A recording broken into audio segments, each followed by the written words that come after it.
In April 1943, one of the most shocking moments of the Second World War unfolded in the skies above the Solomon Islands. A squadron of American fighter pilots carried out a daring ambush that brought down the commander of the Imperial Japanese Navy, Admiral Isoroku Yamamoto. For Japan, the death of Yamamoto was a devastating blow, psychologically, militarily, and politically. For the United States, it was a triumph of intelligence, planning, and aviation skill. The mission was called Operation Vengeance, and it remains one of the most remarkable targeted killings in military history. But to understand why this event shocked the Japanese people, and why the United States risked so much to eliminate him, we must first understand who Admiral Yamamoto was, and the role he played in shaping the Pacific War. Pearl Harbor. On the morning of December 7, 1941, Japanese aircraft swept across the skies of Hawaii, raining destruction on the U.S. Pacific Fleet anchored at Pearl Harbor. More than 2,400 Americans were killed, battleships were sunk, and the United States was thrust into the Second World War.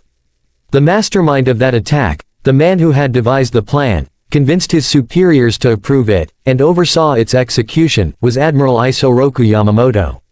For Americans, Yamamoto's name would forever be tied to the surprise attack that dragged the country into global war. For the Japanese, he was a national hero, a strategist who had struck a mighty blow against the United States.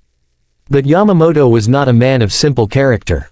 His life, his beliefs, and his actions reveal a complex figure, both admired and feared, both respected and controversial. Who was Admiral Yamamoto? Early life. Isoroku Yamamoto was born on April 4, 1884, in Nagaoka, a small city in Niigata Prefecture, Japan. His birth name was Isoroku Takano, and he was the son of a poor samurai family. The name, Isoroku, literally means 56, a reference to his father's age at the time of his birth. As a young man, Yamamoto displayed both intelligence and determination, traits that would carry him far beyond his humble beginnings. He entered the Imperial Japanese Naval Academy and graduated in 1904, just in time to participate in the Russo-Japanese War of 1904–1905. As a young officer, Yamamoto served aboard a cruiser during the Battle of Tsushima, one of the most decisive naval battles in history. The Japanese fleet, under Admiral Togo, annihilated the Russian Baltic Fleet, securing Japan's place as a rising naval power. Yamamoto was wounded in the battle, losing 2 fingers on his left hand. The scars of that conflict would mark him for life, both physically and mentally. Education in the United States. What truly set Yamamoto apart from many of his peers was his time abroad. In 1919, he traveled to the United States to study at Harvard University. There, he immersed himself in American culture, economics, and society. He also developed an appreciation for American industry and naval potential. Later, in the mid-1920s, Yamamoto served as a naval attaché in Washington, D.C. He traveled widely across the United States, visiting factories, shipyards, and oil fields. He understood the sheer scale of American industrial power, and he knew better than most Japanese officers that a long war against the United States would be dangerous, if not suicidal. Yamamoto once remarked, "In the first 6 to 12 months of a war with the United States and Britain, I will run wild and win victory upon victory. But then, if the war continues after that, I have no expectation of success." These words reveal his deep awareness of America's ability to outproduce and outlast Japan in a prolonged conflict. Rise through the ranks. Despite his personal reservations about war with the United States, Yamamoto rose steadily through the ranks of the Imperial Japanese Navy. He became a strong advocate for naval aviation, believing that aircraft carriers would be the decisive weapon of future wars. At a time when many naval officers clung to battleships, Yamamoto championed the development of carrier-based operations. His foresight would prove both visionary and devastating. By 1939, Yamamoto was appointed Commander-in-Chief of the Combined Fleet, the main operational force of the Imperial Navy. He was now in charge of Japan's most powerful military asset. Yet, he remained conflicted. He opposed Japan's alliance with Nazi Germany and Fascist Italy, and he privately warned against provoking the United States. However, once war was decided by Japan's leaders, Yamamoto committed himself fully to the cause, as a loyal officer of the emperor. Pearl Harbor mastermind. It was Yamamoto who devised the bold plan to strike at Pearl Harbor, crippling the U.S. Pacific Fleet before it could interfere with Japan's expansion across Southeast Asia and the Pacific. His strategy was high risk, high reward. If successful, Japan would gain time to secure vital territories and establish defensive perimeters. If it failed, the consequences could be disastrous. On December 7, 1941, Yamamoto's gamble paid off in the short term. The U.S. fleet was devastated, and Japan advanced rapidly across the Pacific, capturing the Philippines, Malaya, Singapore, and the Dutch East Indies. For a moment, Japan truly did run wild. Yet Yamamoto's earlier warnings soon came true. By mid-1942, at the Battle of Midway, the tide turned. American codebreakers and naval aviators dealt Japan a catastrophic blow, sinking 4 aircraft carriers. Yamamoto, who had planned the operation, bore responsibility for the defeat. From that point onward, Japan was on the defensive. Yamamoto's symbolic importance. Despite setbacks, Yamamoto remained the face of the Japanese Navy. To the Japanese public, he was a figure of courage and brilliance, the man who had humbled America at Pearl Harbor. To American leaders, he was a hated enemy, the architect of the attack that had killed thousands of U.S. servicemen. His very name carried enormous symbolic weight. Eliminating Yamamoto would not only rob Japan of its top strategist, it would strike at the morale of the entire nation. And in 1943, thanks to a remarkable stroke of intelligence, the United States found an opportunity to do exactly that. The Pacific War in 1943, stalemate and strain. By early 1943, the war in the Pacific had shifted dramatically. The Japanese Empire, which had expanded rapidly across Southeast Asia and the Pacific Islands after Pearl Harbor, was now under intense pressure. The Battle of Midway in June 1942 had cost Japan 4 of its frontline aircraft carriers, ships that could not easily be replaced. That defeat halted Japanese momentum and gave the United States the chance to seize the initiative. In the months that followed, brutal fighting raged across the Solomon Islands, particularly on the island of Guadalcanal. There, U.S. Marines, supported by the Navy and Army Air Forces, fought a relentless campaign to wrest control from Japanese forces. The struggle for Guadalcanal was long, bloody, and exhausting for both sides, but it ended in early 1943 with Japan's withdrawal. For the first time since Pearl Harbor, the Japanese military was forced into retreat. The aura of invincibility surrounding their Navy and Air Force had been shattered. Morale among Japanese soldiers and sailors began to waver, and the American public, once reeling from Pearl Harbor, now sensed that victory was possible. Amid this shifting tide of war, Admiral Yamamoto remained determined to maintain Japan's fighting spirit. He often toured frontline bases, visiting troops, speaking with junior officers, and encouraging the men under his command. Yamamoto believed that personal leadership was essential. If he appeared confident and resolute, his soldiers and sailors would remain loyal and motivated. But this commitment to personal presence and morale boosting would soon lead him into mortal danger. The decision to visit the Solomon Islands. In April 1943, Yamamoto scheduled an inspection tour of Japanese bases in the Solomon Islands, particularly around Bougainville. The purpose of the trip was partly symbolic, showing Japanese forces that their commander was willing to share their hardships, and partly practical, as Yamamoto wanted to assess the situation firsthand. For the Japanese High Command, it seemed a routine matter. Yamamoto was known for his punctuality, his meticulous planning, and his desire to encourage the troops. To his staff, the visit was another example of his strong, hands-on leadership. What no one in Japan suspected was that their plan was about to be intercepted, literally word for word, by American codebreakers. The American codebreakers. One of the great untold stories of the Second World War was the role of intelligence. Long before the days of satellites and digital surveillance, victory often depended on the ability to break enemy codes and intercept communications. The United States had invested heavily in this secret war, establishing code-breaking units in Pearl Harbor, Australia, and Washington. The most important Japanese naval code was known as JN-25. It was a complex system that used a 5-digit numerical cipher to disguise military messages. Breaking JN-25 was painstaking work, requiring teams of crypt analysts, linguists, and mathematicians to labor day and night. By early 1942, American codebreakers had already scored a major success. They had deciphered enough of JN-25 to predict the Japanese attack on Midway. That breakthrough allowed Admiral Chester Nimitz to set a trap and deliver Japan's crushing defeat. By 1943, U.S. code-breaking capabilities had only improved. At a secret facility on the island of Hawaii, known as Station Hypo, and in Australia, American and Allied codebreakers worked tirelessly to intercept and translate Japanese communications. Their efforts paid off when, in April 1943, they stumbled upon a message that would alter the course of the war. The fatal message. The intercepted message was a routine communication sent by Japanese naval headquarters. It outlined Admiral Yamamoto's upcoming inspection tour of bases in the Solomon Islands. Crucially, the message included the exact itinerary, departure times, routes, and even the type of aircraft that would carry Yamamoto. To military historians, it was an almost unbelievable stroke of luck. Here was the most important Japanese naval commander, the mastermind of Pearl Harbor, traveling into a combat zone with his schedule broadcast over radio waves.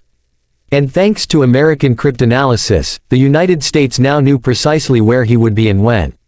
The message revealed that on the morning of April 18, Yamamoto would fly from Rabaul, on New Britain, to Balali Airfield on Bougainville.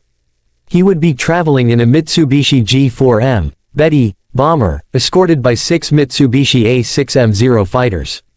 The timetable was exact, down to the minute. For U.S. commanders in the Pacific, this was a once-in-a-lifetime opportunity.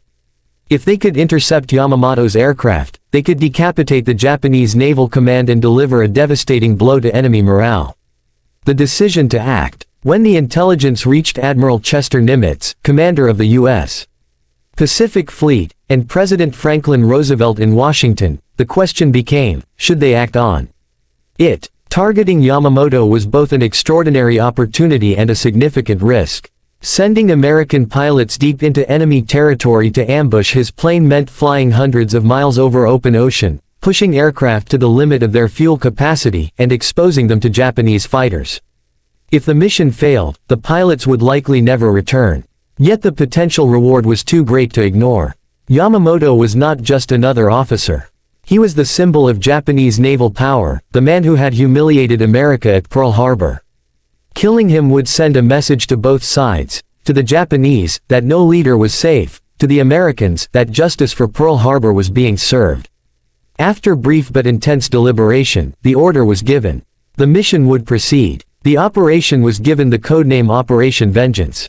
Planning begins. The task now fell to U.S. Army Air Forces in the South Pacific. The job would go to a group of long-range fighters capable of making the dangerous trip. The aircraft chosen were the Lockheed P-38 Lightning, one of the most advanced American fighters of the war. Unlike shorter-range aircraft, the P-38 had the endurance to cover the 1,000-mile round trip required for the mission. Pilots were carefully selected for their skill, reliability, and courage. They were sworn to secrecy. Only a handful of officers knew the true purpose of the mission. Even the pilots themselves were told only that they were targeting an important Japanese officer. The name of Yamamoto was never mentioned, to protect the intelligence breakthrough that had made the mission possible. The stage was set. On April 18, 1943, a squadron of American fighters would take off from Guadalcanal and fly into history. The challenge of planning Operation Vengeance. Once the decision was made to strike, the next challenge was execution. The mission to intercept Yamamoto would not be simple. His aircraft would be flying deep in Japanese-controlled territory, protected by a squadron of Elite Zero fighters. The distances involved were extreme. From Guadalcanal to Bougainville, where Yamamoto's bomber would be, the round trip stretched nearly 1,000 miles across open ocean. For World War II aircraft, this was near the limit of endurance. The American planners knew that if their calculations were even slightly off, if their planes arrived too early, or too late, the mission would fail. Worse, if Yamamoto's escorts spotted them before the ambush, the P-38s could be outmaneuvered and destroyed. Success depended on precision timing, secrecy, and the ability of the pilots to endure hours of dangerous flight without error. Lieutenant Colonel Luther Moore, operations officer of the 339th Fighter Squadron, was tasked with the detailed planning. He worked with maps, timing charts, and intelligence data, calculating the exact interception point where Yamamoto's plane would be most vulnerable. The plan required the P-38s to fly at wave-top level across the ocean, just 50 feet above the water, to avoid Japanese radar and patrols. Then, at the calculated moment, they would climb to the correct altitude and intercept Yamamoto's formation. Every aspect of the mission was carefully considered: fuel consumption, navigation, formation flying, and attack angles. It was, quite literally, a race against the clock. The aircraft, the P-38 Lightning. The Lockheed P-38 Lightning was uniquely suited for this mission. Unlike most American fighters of the time, which were short-range, single-engine planes, the P-38 was a twin-engine aircraft with long range and high speed. Its distinctive twin-boom design and central cockpit gave it an unmistakable silhouette. The P-38 could carry heavy armament, 4.50 caliber machine guns and a 20 mm cannon, all concentrated in the nose for devastating firepower. Equally important, the P-38 had the endurance needed to fly the 1,000-mile round trip, though even for this advanced fighter, the distance was pushing its limits. To ensure success, the planes were outfitted with drop tanks, external fuel tanks that could be jettisoned once empty. Every gallon of fuel would matter. Secrecy and cover stories. Because the Americans had cracked Japanese codes, secrecy was vital. If Japan ever realized that their communications were compromised, they would immediately change their encryption, erasing the Allies' advantage. For this reason, only a small circle of senior officers knew that Yamamoto was the target. Even the pilots who would fly the mission were not told his name until after it was completed. To protect the intelligence source, American leaders prepared a cover story. If questioned, they would claim that coast watchers, Allied operatives stationed on remote Pacific islands, had spotted Yamamoto's aircraft and radioed its position. This explanation, though less dramatic than the truth, was plausible enough to hide the code-breaking success. Selecting the pilots. The mission would be flown by 16 P-38s from the 339th Fighter Squadron, part of the 347th Fighter Group based on Guadalcanal. The pilots were chosen for their skill, discipline, and ability to handle long-range missions. Leading them was Major John W. Mitchell, a 27-year-old officer known for his calm leadership and sharp flying ability. Mitchell would coordinate the formation, navigation, and timing. Among the pilots selected were two men who would become central to the mission's outcome, Captain Thomas Lanphier and Lieutenant Rex Barber. Both were experienced, aggressive aviators who had already proven themselves in combat. They, along with the other pilots, were sworn to secrecy and told only that they were striking a high-value Japanese target. The plan was straightforward but dangerous. 4 P-38s would form the killer flight, tasked with attacking Yamamoto's aircraft directly. The remaining 12 would provide top cover, engaging any Japanese fighters that attempted to intervene. Timing was everything. If the Americans arrived even minutes late, Yamamoto's plane would already be gone. The night before the mission. On the evening of April 17, 1943, the pilots were briefed in detail. Maps were spread across tables, flight times were rehearsed, and every detail was checked.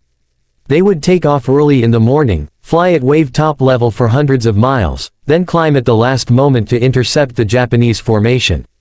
Each man knew the risks. A fuel miscalculation, a mechanical failure, or even bad weather could doom the mission. If they were shot down over enemy territory, capture was almost certain, and execution was likely. Despite the dangers, morale was high. The men were confident in their P-38s, in their training, and in their leader, Major Mitchell. Though they did not know the exact identity of their target, they sensed that this was a mission of extraordinary importance. As the sun set over Guadalcanal, the pilots tried to rest, knowing that dawn would bring one of the most daring missions of the Pacific War. April 18, 1943, takeoff. At 7 a.m. on April 18, the 16 P-38s roared to life on Guadalcanal's Henderson Field. One by one, they lifted off, climbing briefly before dropping down to just 50 feet above the ocean. Flying so low was exhausting and dangerous. Any mistake in altitude could send a plane crashing into the sea. Salt spray and turbulence buffeted the aircraft. Navigation was carried out by dead reckoning, calculating speed, time, and direction with no landmarks across the vast Pacific. For nearly 2 hours, the formation flew in silence. conserving fuel and maintaining their deadly course. Every man knew that precision was everything. If they reached the interception point too early, they risked circling and running out of fuel. Too late, and Yamamoto would have already landed safely at Bougainville. The target approaches. As the P-38s neared the interception point, Major Mitchell gave the order to climb. Slowly, the American fighters rose from wave-top level, scanning the skies for their quarry. At exactly the calculated moment, 9:34 a.m., the Japanese formation appeared. Just as the decoded message had predicted, two Mitsubishi G4M, Betty, bombers were approaching Bougainville, each escorted by 0 fighters. Yamamoto was in the lead bomber, seated in the passenger compartment, while his chief of staff, Vice Admiral Mato Mugaki, occupied the second. For the Americans, the sight was electrifying. The intelligence had been correct. The gamble had paid off. The most wanted man in the Pacific was flying directly into their trap. Major Mitchell's voice crackled over the radio, giving the order. The killer flight was to break off and engage the bombers. The rest of the formation would hold off the escorting Zeros. The ambush was on. The ambush begins. As the Japanese bombers and their escorts closed in on Bougainville, the American pilots pounced. The 4 P-38s of the killer flight, flown by Captain Thomas Lanphier, Lieutenant Rex Barber, Lieutenant Besby Holmes, and Lieutenant Raymond Hine, accelerated toward the enemy formation. The Japanese Zero escorts quickly spotted the intruders and broke off to intercept. 12 American P-38s surged forward to hold them back, sparking a chaotic dogfight in the skies above the jungle and sea. Against the agile Zeros, the P-38s relied on their firepower and speed. Tracers streaked across the sky as fighters clashed, but the killer flight pressed on, their eyes fixed on the two bombers. Closing in on Yamamoto's plane. The two Mitsubishi G4M, Betty, bombers were fast but vulnerable. Lightly built and lacking armor, they were easy prey for heavy machine gun fire if caught. Yamamoto's bomber, the lead aircraft, was flying at low altitude, attempting to stay close to its escort.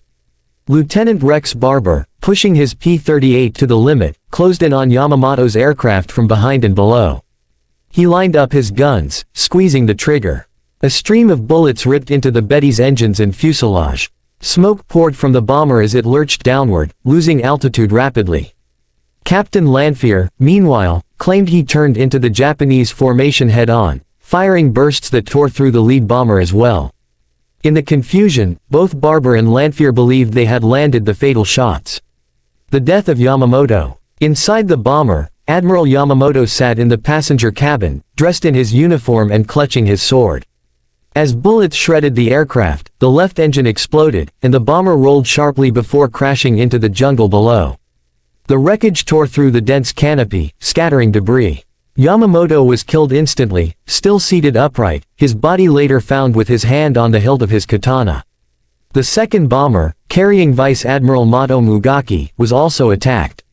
Though badly damaged, it managed to crash land in the jungle, and Mugaki survived. Several of the Japanese escorts fought valiantly, downing Lieutenant Hine's P-38, whose body was never recovered. But the mission's main objective had been achieved. Yamamoto was dead. The American pilots escaped. With fuel running low and Japanese fighters swarming, Major Mitchell ordered his men to disengage. The surviving P-38s turned south, racing back toward Guadalcanal. Their long, dangerous journey was not yet over. Some limped home with bullet holes in their wings and fuselages. But after hours of tense flying, the squadron returned to Henderson Field. The exhausted pilots landed to the cheers of their comrades. Though they were told little about their target, the sense of importance was palpable. Soon, word filtered through the ranks. The man they had shot down was none other than Admiral Isoroku Yamamoto, the architect of Pearl Harbor. Japan reacts to the news. When reports of Yamamoto's death reached Japanese high command, the reaction was one of shock and grief. Yamamoto was more than just an admiral, he was the symbol of Japan's naval strength, a respected strategist, and a national hero. His death struck at the morale of the Japanese people and military alike. At first, the Japanese government concealed the news, fearing its impact. But within days, they were forced to announce it publicly.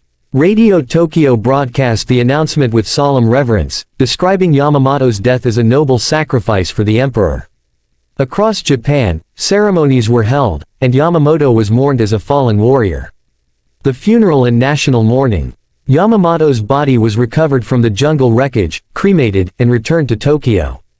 His funeral was held with the highest honors, attended by Emperor Hirohito, military leaders, and government officials. His ashes were divided, with half buried at Chukoji Temple in Nagaoka, his birthplace, and the other half interred at Tama Cemetery in Tokyo. Japan entered a period of national mourning. Yamamoto was posthumously promoted to Marshal Admiral of the Navy, the highest possible rank. For many Japanese citizens, his death was not just a military loss but a personal tragedy. He was remembered as a brilliant strategist, a man of honor, and a symbol of their struggle. The secrecy of the mission. Meanwhile, in the United States, Operation Vengeance was celebrated as a stunning success.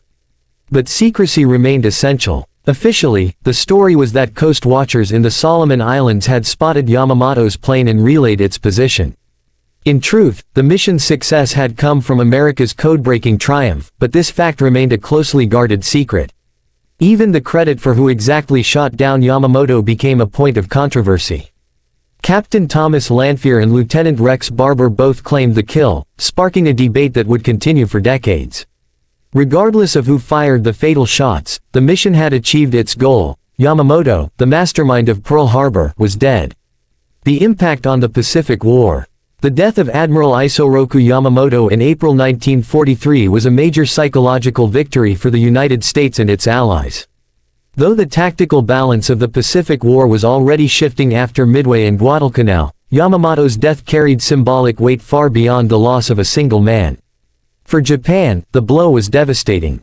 Yamamoto had been the Navy's most experienced strategist, the man who had not only orchestrated the early Japanese victories but also provided a sense of unity and vision within the military. He was respected by his peers, admired by his subordinates, and revered by the public. With his death, Japan lost a leader whose charisma and authority were nearly unmatched. In practical terms, Yamamoto's death did not alter the overall course of the war. By 1943, Japan's industrial limitations, shrinking resources, and mounting defeats were already dragging the empire toward inevitable decline. However, his absence left a void in leadership that could not be easily filled. His successor, Admiral Minaiki Koga, was a competent officer, but he lacked Yamamoto's boldness and prestige. To the Japanese military, Yamamoto's loss was a painful reminder that even their highest leaders were not safe. Morale among naval personnel dipped, and the aura of invincibility that had once surrounded their commanders began to fade. The American perspective. For the United States, Operation Vengeance was a vindication of both intelligence and air power. It proved that American codebreakers could deliver not just defensive victories, as at Midway, but offensive operations of extraordinary precision. The mission became a symbol of American ingenuity, daring, and determination to strike back after Pearl Harbor. News of Yamamoto's death was initially kept low-key in public, to avoid revealing too much about how the mission had succeeded. But within military circles, the operation was celebrated as a bold achievement. For the pilots who flew the mission, the knowledge that they had played a role in avenging Pearl Harbor was a source of pride. It also marked a new phase of the war, one in which targeted strikes against key enemy leaders became part of the Allied playbook. Yamamoto's death showed that modern warfare was no longer just about fleets and armies, it was also about precision attacks on command and control. Long-term effects. The immediate aftermath of Yamamoto's death did not produce dramatic changes in Japan's strategy. The Imperial Japanese Navy continued to fight fiercely, but its resources were dwindling. By 1944, the United States had gained overwhelming naval and air superiority, launching massive offensives across the Pacific. Yamamoto's vision of a decisive naval battle never materialized. Instead, Japan faced a slow, grinding defeat. Some historians argue that Yamamoto's loss accelerated the decline of Japanese naval morale, making it harder for the empire to rally its forces. Others note that Japan's fate was already sealed by its inability to match American industrial might. Either way, Yamamoto's death became a milestone, remembered as the moment when the myth of Japanese naval invulnerability truly died. The debate over credit. One of the most enduring controversies surrounding Operation Vengeance was the question, who shot down Yamamoto's plane? Captain Thomas Lanphier and Lieutenant Rex Barber, both members of the killer flight, each claimed to have delivered the fatal shots. Lanphier insisted that his head-on attack forced Yamamoto's bomber into Barber's line of fire and that his own burst struck the engines. Barber, however, argued that he was the one who attacked directly from behind and inflicted the damage that sent the bomber crashing. For decades, veterans, historians, and analysts debated the issue. At times, the dispute became bitter, with both men fiercely defending their accounts. Later examinations of wreckage and combat reports suggested that Barber's version was more consistent with the evidence. In 1991, the U.S. Air Force officially awarded Barber sole credit for the kill, though some historians still note that the truth may never be fully resolved. Historical legacy of Yamamoto. Admiral Yamamoto remains one of the most fascinating and complex figures of World War II.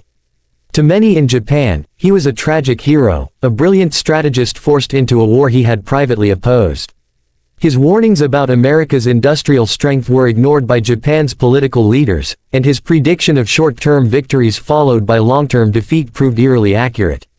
To Americans, Yamamoto was the architect of Pearl Harbor, a cunning enemy whose death brought a sense of justice. His reputation, however, has grown more nuanced over time. Historians acknowledge his brilliance in naval aviation and his foresight in predicting the importance of aircraft carriers, while also noting his responsibility for strategic miscalculations, such as the disastrous gamble at Midway. The legacy of Operation Vengeance. Operation Vengeance itself stands as one of the most remarkable examples of precision military planning during World War II. It showcased the integration of intelligence, technology, and daring air combat. Unlike massive battles that involved thousands of ships and planes, this mission was small, just 16 aircraft and a handful of men. Yet its impact was immense. For decades after the war, the story of Yamamoto's death was retold in books, documentaries, and military academies. It became a case study in the use of intelligence to shape battlefield outcomes. It also served as an early example of what modern militaries today call decapitation strikes, targeting enemy leaders to disrupt command structures. The mission was not without controversy. Some questioned whether targeting Yamamoto personally was justified under the laws of war. Others argued that eliminating a key enemy commander was a legitimate and effective strategy. Ultimately, history has judged Operation Vengeance as both lawful and strategically sound. Remembering Yamamoto today. In Japan today, Yamamoto is remembered with respect, though not without debate. At his birthplace in Nagaoka, a museum honors his life and career, showcasing his naval service and leadership. He is seen by many Japanese as a man of loyalty and duty, who served his country even when he doubted its political decisions. In the United States, his name remains synonymous with Pearl Harbor, but his death is remembered as a turning point that demonstrated America's growing dominance in the Pacific. Operation Vengeance thus remains one of the most compelling stories of World War II, a mission that combined intelligence, bravery, and precision to alter the course of history. The meaning of Yamamoto's death. The death of Admiral Isoroku Yamamoto on April 18, 1943, remains one of the most dramatic episodes of the Second World War. It was not simply the loss of a high-ranking officer, it was the silencing of the most important naval strategist Japan possessed, a man whose decisions had shaped the Pacific War from its very beginning. For the Japanese people, the news was a thunderbolt. Yamamoto was more than an admiral, he was a symbol of the nation's pride, determination, and martial spirit. His passing confirmed what many had already begun to suspect, that the war, once full of dazzling victories, was turning against them. For soldiers in the field, it was a devastating blow to morale. For civilians at home, it was a bitter reminder of the sacrifices demanded by total war. For the United States, Yamamoto's death was both justice and vengeance. He had been the architect of Pearl Harbor, the man who had brought destruction to American soil. To many Americans, his ambush and death in the skies above Bougainville felt like retribution. It also demonstrated the growing reach of American power, the ability to strike with precision, even deep inside enemy territory. Operation Vengeance is a turning point. Though Yamamoto's death did not change the strategic balance overnight, it symbolized a shift in momentum. By 1943, the U.S.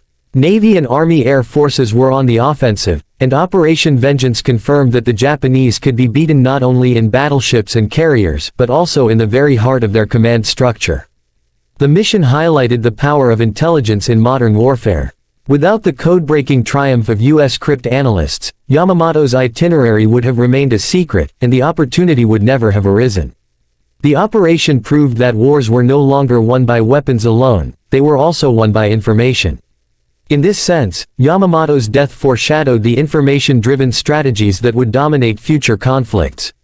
A complex legacy. History remembers Admiral Yamamoto as a man of contradictions. He was a loyal servant of the emperor, yet privately skeptical of Japan's alliance with Germany and Italy.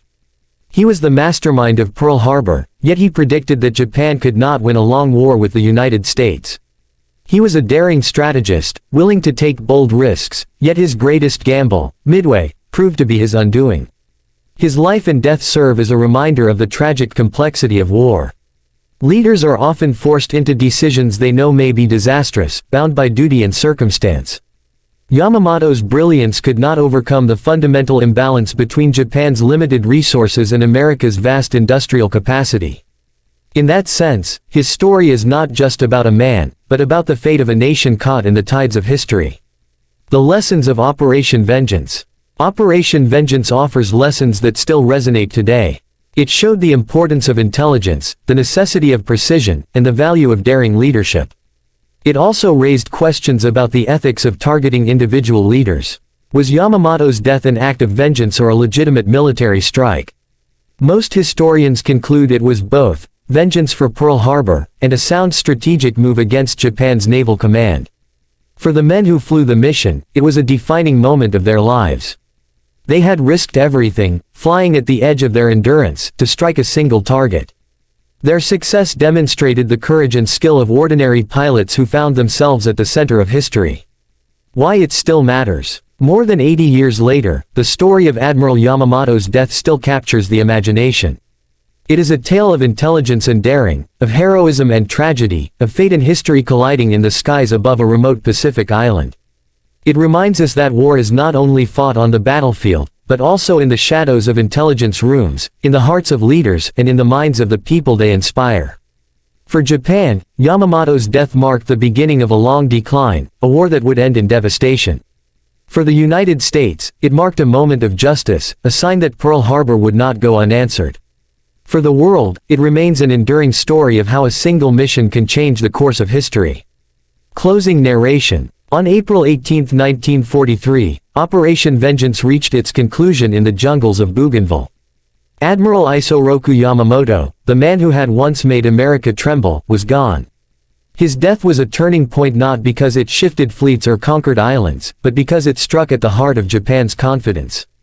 It proved that no leader was untouchable, that no symbol of power was safe.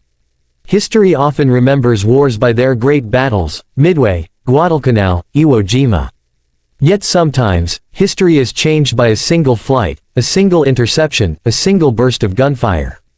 Yamamoto's death is one of those moments. A story of ambition and consequence, of brilliance and downfall, of vengeance and justice. And so, the legacy of Operation Vengeance lives on, a reminder that in war, as in life, even the greatest figures are still mortal, and even the boldest plans can end in fire and silence.